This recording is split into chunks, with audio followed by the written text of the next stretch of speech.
We've all heard the saying, "You are what you eat." It's a phrase that underscores the importance of our dietary choices, suggesting that our food directly influences our health and well-being.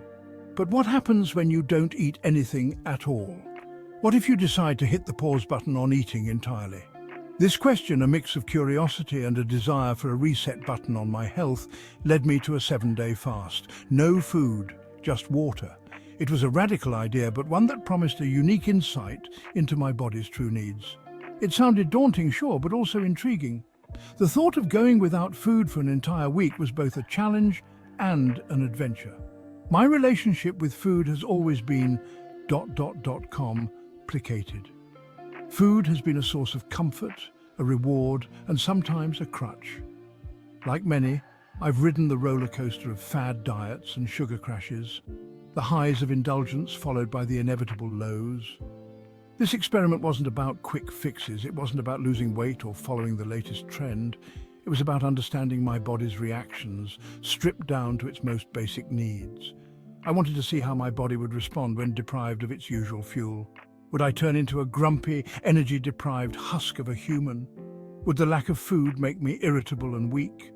Or would I discover hidden reserves of willpower and focus?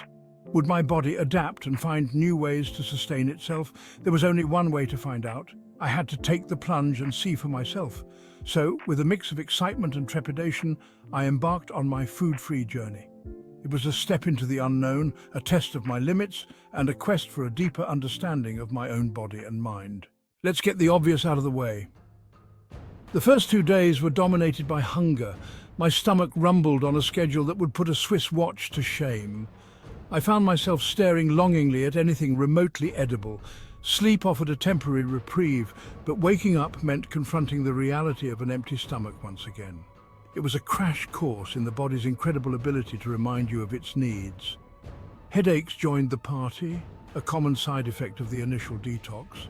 My energy levels were surprisingly decent, fueled by bursts of adrenaline and probably a good dose of sheer willpower.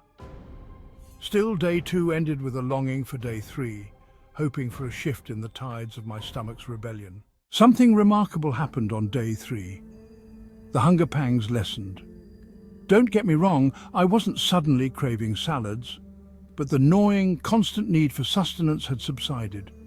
This is where the science kicks in. After about 2 days, the body depletes its glycogen stores, sugar energy, and starts burning fat for fuel. This metabolic switch, known as ketosis, is often the holy grail of many low-carb diets. Mentally, I felt sharper. Maybe it was the lack of sugar rushes and crashes, but my focus improved. There's a certain clarity that comes with pushing past discomfort, a sense of accomplishment that spills over into other areas of life. Days 5 and 6 were a mixed bag. My energy levels dipped significantly. Simple tasks felt monumental and overwhelming. The initial excitement had worn off, replaced by a quiet determination to see this through to the end. The mental game became more challenging and demanding. Food wasn't just about sustenance. It was about comfort, routine, and social connection. I missed the act of sharing a meal with loved ones, the flavors and textures that had become such a habitual and enjoyable part of my life.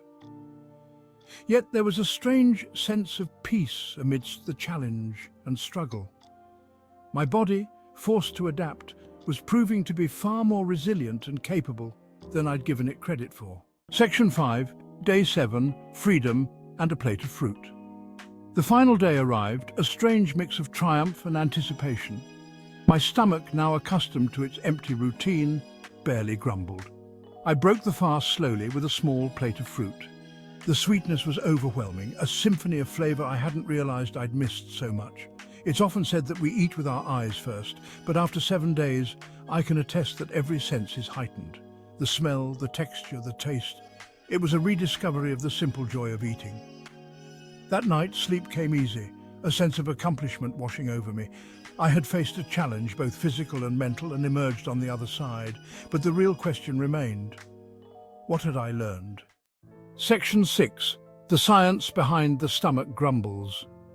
While my personal experience was eye-opening, it's important to acknowledge the science behind fasting's effects. Fasting is not just a trend, It has deep-rooted scientific principles that explain why our bodies react the way they do. When we fast, our bodies go through a series of adaptations to conserve energy and maintain vital functions. Initially, the body uses up its glycogen stores, which are the primary source of quick energy. The initial depletion of glycogen stores triggers the breakdown of fat, leading to the production of ketones. Ketones are an alternative energy source that the body can use when glucose is scarce. This shift in energy source can have various effects on the body, from reduced inflammation to improved insulin sensitivity. Reduced inflammation can help alleviate symptoms of chronic diseases, while improved insulin sensitivity can aid in better blood sugar control. Fasting also triggers autophagy, a cellular cleaning process where damaged cells are broken down and recycled. Autophagy is like a natural detox for your cells, helping to remove debris and promote cellular health. This process is thought to play a role in preventing disease and promoting longevity. Studies have shown that autophagy can help protect against neurodegenerative diseases, cancer, and other age-related conditions. It's crucial to note that fasting isn't suitable for everyone. While the benefits are numerous, the risks can be significant for certain individuals.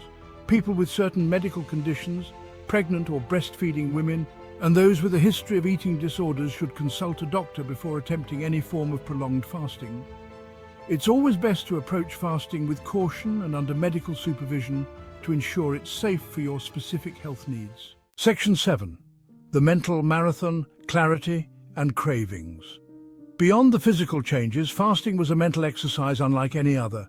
It wasn't just about abstaining from food, it was about delving deep into the psyche, understanding the triggers and patterns that dictated my eating habits. It forced me to confront my relationship with food, separating genuine hunger from boredom or emotional eating. Each craving became a moment of introspection, a chance to ask myself why I wanted to eat. The initial days were a battle of willpower. Every hour felt like a test, and every meal I skipped was a small victory. The struggle was real, but so was the growth that came with it. But as the hunger pangs subsided, a sense of mental clarity emerged. It was as if a fog had lifted, revealing a sharper, more focused mind. Tasks that once seemed daunting became manageable, and my thoughts flowed with an unprecedented ease. I was more focused, less prone to afternoon slumps. My productivity soared, and I found myself tackling projects with renewed vigor. The mental clarity was a gift, a byproduct of the discipline I had cultivated. This could be partly attributed to stable blood sugar levels, but there was also a sense of accomplishment fueling my drive. Each day of fasting was a testament to my resilience, a reminder of my ability to overcome challenges. Of course, cravings didn't disappear entirely. They lingered, sometimes intensifying, but they also transformed. They became less about the immediate gratification of taste and more about the memories and emotions tied to food. They morphed, becoming more about the social aspect of eating, the comfort of familiar routines. I realized that food was a bridge, connecting me to loved ones and cherished moments. It was a reminder that food is more than just fuel. It's intertwined with our social fabric, our emotions, and our cultural identities. Every meal shared, every dish savored, was a celebration of life, love, and community. Section 8. The Aftermath Lessons from a Week Without Food. Fasting for me was a reset button.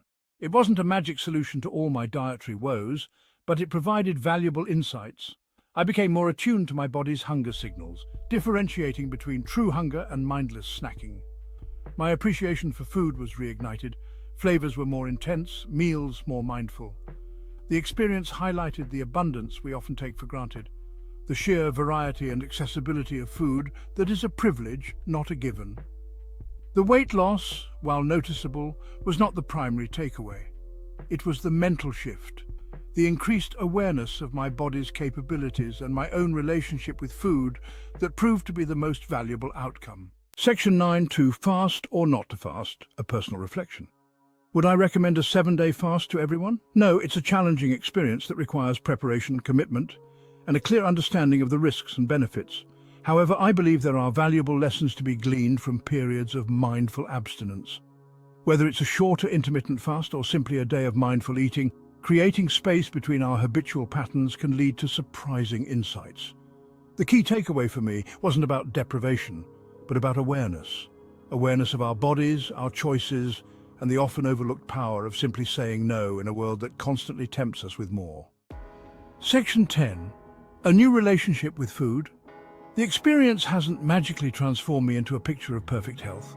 I still enjoy a good burger and fries, but there's a newfound respect for the fuel I put into my body.